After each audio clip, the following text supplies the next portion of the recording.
andrasana arak'izany zay mety totoy ny raharaha tany mandromodromotra atao lahanaro iny fa lafim-baovao afatanteraka kosa no anirantsika ny vaovao. Ny farana androany ny fivoriana no karakarain'ny ministerany tontolo iainana sy ny ala ary ny Institut Français pour le Développement Durable atrikasa izay no niresahana mikasika ny asa maitso. Vola Ravavy sy Tira Kotorso no mitondra ny fanadidina ao atsika.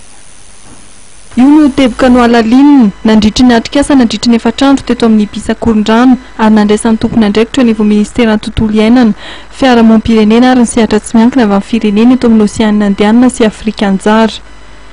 Misy zany a fifanarahana iraisam-pirenena zay nitsoniavitra nakatoavy ny firenena rehetra zay nanatrika atao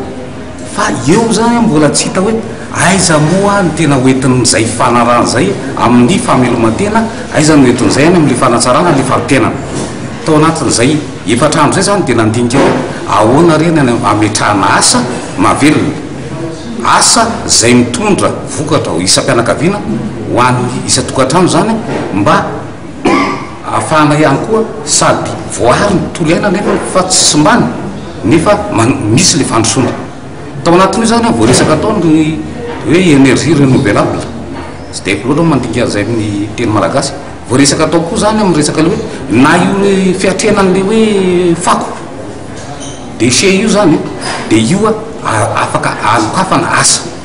na ny resaka ny fambolena zany dia afaka atao sady miaraka amin'ny fiarovana ny tontolo iainana miaraka amin'ny ihany koa amin'ny famelomantena bitantsika amin'izany fa na atsana tanàna araka ny fitenenana zay na andrenivohitra na ambanivohitra zany dia afaka apetraka le antsoina hoe emploi vert. Raha ny fanazavana dia isan'ny sahanasa ho tanterahana miaraka ary nisy feikevitra roa sy ny mpandray anjara tamin'ny dinika mandritra fivoriana tampony momba ny fiovaovan'ny toetrandro izay ho tanterahana any Paris any France ny Desambra 2024 avy izao.